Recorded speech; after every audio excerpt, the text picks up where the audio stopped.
อนนี้ก็คือมาอยู่ที่เฮินแม่หมานเพื่อนพี่น้องเนาะแล้วก็เฮินบ่าวเพิ่นประกันเฮ็ดเพิ่นเลยเดิอันนี้สวัสดีสวัสดี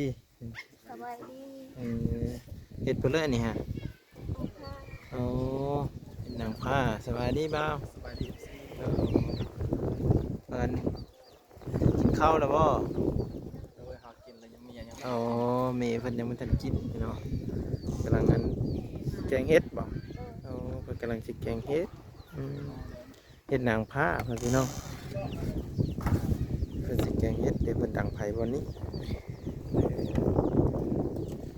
แต่ก็มาแล้วเห็นเพิ่นไปหาขุดกระปูเนาะ มื้อนี้เพิ่นได้ไปมื้อนี้เมื่อยแล้วเพิ่นว่าเพิ่นก็เลยอยู่พร้อมหน้าพร้อมตากันพ่อพี่น้อง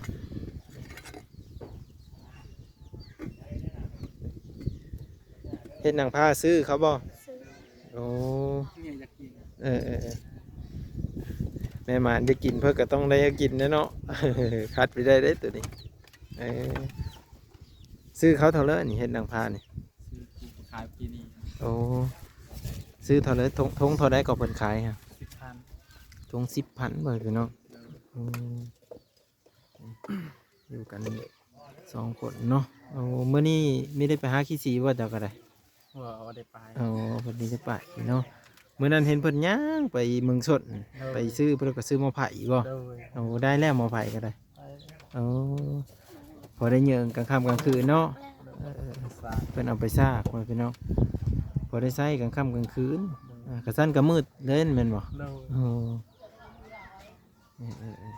สั้นกระมืดเลยเนาะไปหาขี้สีก็พอได้อยู่บ่พอได้โอ้4-5 มื้อ4-5 มื้อจังได้ขายเทื่อนึงเนาะโดยสำคัญกับไปหาขุดกระปูขุดกบคือกันเนาะกันยะแน่เลยทุกคนเลยการอยู่การกินของเพิ่นเนี่ยเดี๋ยวนี้เลยแล้วนี่พากันอยู่โอ้ฮ้อนเนาะอบเอาให้ดีแม่หมานเฮ็ดแล้วจังอยู่ได้บัดนี้ อดอยู่แล้วมันบอกนี่เพิ่นก็พากันอยู่นี่ไปพี่น้องมันฮ้อนอบเอาให้นะเพิ่นก็สิอยู่กันนี่แหละทุกคนแกงเฮ็ดนะเสื้อเพื่อนเนี่ยแกงเฮ็ดนะ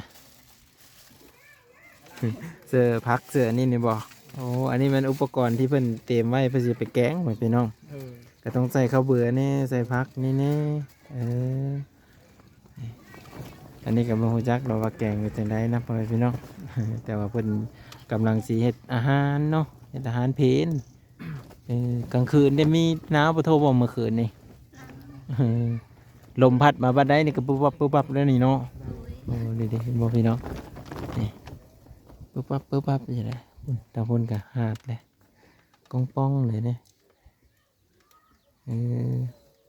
เหมือนนั้นเห็นเพิ่นนั่นไปตัดพื้นอันนี้พื้นแต่เจ้าบ่ตัวนี้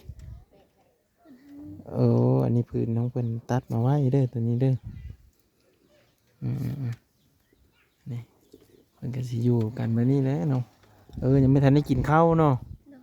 โพนน่ะกินแล้วอย่างแต่เม้ไปพี่น้องเฮาถือผ้านี่กินข้าวกินน้ำกับขลำบ่ไม่ได้ขลังตอนลูกพุ่นจังได้ขลไม่ได้ขลังำไม่ขลำเลยบ่จะว่าพิษก่อพิษกรรมมันยังอีกบริพิษบ่ติบิดเฮาขอลูกอยู่บ้านเฮาไม่ได้ขลังกินเลยแม่นเพิ่นอ่ะหน่อไม้กับปูมันยังกินได้หมดกินได้หมดไว้พี่น้อง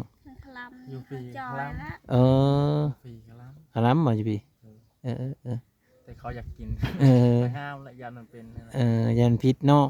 ยันพิษมาแล้วเนี่ยได้ไปพี่น้องเลยว่าทางเมนี่แหละเพิ่นว่าคันขลำหรือว่าอดอาหารนั่นแหละห่างกายสิจ้อยแต่ว่าคันกินตลอดก็บ่จ้อยห่างกายก็สมบูรณ์เนาะเพิ่นก็เลยว่าคันอดอาหารนี่ห่างกายจ้อยก็สิเฮ็ดให้เลี้ยงลูกก็บ่สะดวกนั่นแหละพ่อแม่พี่น้องเนาะเพิ่นก็เลยว่ากินอาหารได้เพิ่นว่าบ่ได้พิษเพิ่นเคยกินมาแล้วเพราะเพิ่นก็เคยมีลูกมาก่อนนะพ่อแม่พี่น้องเนาะประมาณนี้ระหว่างก็เลยว่ามาสอบถามให้ฮู้จักนำกันเนาะบางทีแม่มารว่าซั่นกินแล้วขลำบ่ซั่นซี่นะแต่ว่าคันเมียยากย่างผัวนี่ก็ต้องได้จำเป็นได้ไปหาแล้วเนาะผัวก็ได้ไปหาให้กินนะพ่อแม่พี่น้องเนาะ ว่าชื่อนั่นเลยก็จะลืมถามเลย ซื้อมิก ฮะมิก ซื้อมิก โอ้เบามิกเบามิกกับสาวยังก่อ เติ้ล สเติร์นโอ้ยลืมไปเนาะอันนี้ก็เป็นครั้งที่2เด้อที่ว่าบางเฮามาถ่ายครอบครัวนี้พี่น้องเนาะอยู่ที่บ้านเนาะพอดีเพิ่นก็อยู่บ้านอยู่ช่องแรกพี่น้องบ่ได้ไปไสเห็นนะเพิ่นกำลังสิเตรียมเฮ็ดอยู่เฮ็ดกินเนาะประมาณนี้เด้อสิเด้อก็รอติดตามแล้วก็รอรับชมเบิ่งนำกันเนาะมาบ้างก็เลยมาถ่ายแต่เพิ่นนี่แหละนี่อาหารการอยู่การกินข้าวเด้ยังอยู่บ่ข้าวนำซ้ำปลา 3 ซอบ โอ้ยัง3 ซอบพอพี่น้องอยู่พี่ก็มีผู้ลักผู้อันนี้บ่ขี้ขี้สีเจ้าก็ได้เขาก็มาลักเอาคือกันบ่ เขาหลักเอาไว้อยู่นี่เมื่อกี้ โอ้ โลป้าย โลปายไปหาจังมือจังได้โลปายนี่ 50,000 5 มื้อป้าพี่น้อง5 มื้อจังได้ฮอดโลปายเนาะเพราะมันหายากเนาะขึ้นต้นไม้ก็ระมัดระวังเลยเด้อเนาะขึ้นต้นไม้ก็จับแน่นๆเด้ขึ้นเอาบ่เรือจังได๋ ขึ้นเอา เขึ้นสูงแล้วเนาะ โอ้ย ต้องจับให้มันแน่นได้ตัวนี้เพราะว่าเขาขึ้นสูงยันขาดสติขาดสติแหละอันตรายแหละพ่อแม่พี่น้องเอ้ยเนาะก็คือขึ้นสูงลงต่ำก็คือหูจักอันนี้เนาะความระมัดระวังในกระสูงเดี๋ยวเมื่อนี้ลมแหงแล้วนี่พาเพิ่นนี่พาอันยางวันนี้ปุ๊บปั๊บปุ๊บปั๊บอยู่เนี่ยครับ เดือน3เลยกันเพิ่นได้ลูกน้อยมานี่สิพากันอยู่ไปเลยอีมันนี่เด็กน้อยแห้งเต็กแล้วพ่อแม่พี่น้อง ต้องการความอบอุ่นเนาะอากาศเย็นไปนี่เด็กน้อยมันอยู่ยากได้พี่น้องสีฮื้อไปเลยนะไม่จักนี่ปุ๊บปั๊บปุ๊บปั๊บอยู่นี่ไข่ที่มอดได้แล้วของเจ้านี่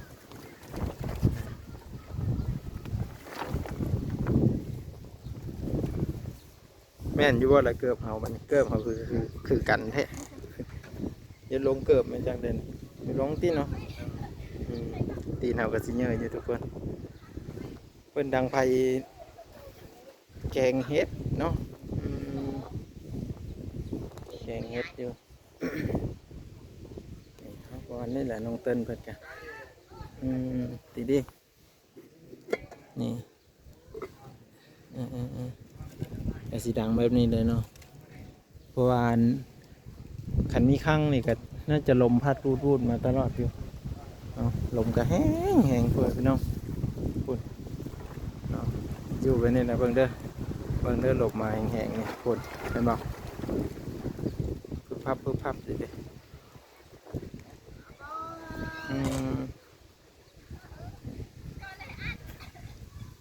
เอาอยู่มาซ้ำนี่แหละทุกคนจะมาถ่ายภาพบรรยากาศให้เบิ่งครับขอบใจหลายๆเด้อสบายดีมาทุกคนไปพี่น้องก็คือได้เฮาไปถามเพิ่นแล้วแหละพี่น้องเนาะในการอยู่การกินนี่กะบ่ได้ขลำเนาะ แต่ถ้าขลำกะยันห่างกายจ้อยพร้อมเนาะบ่มีเหือบ่มีแห้งอะไร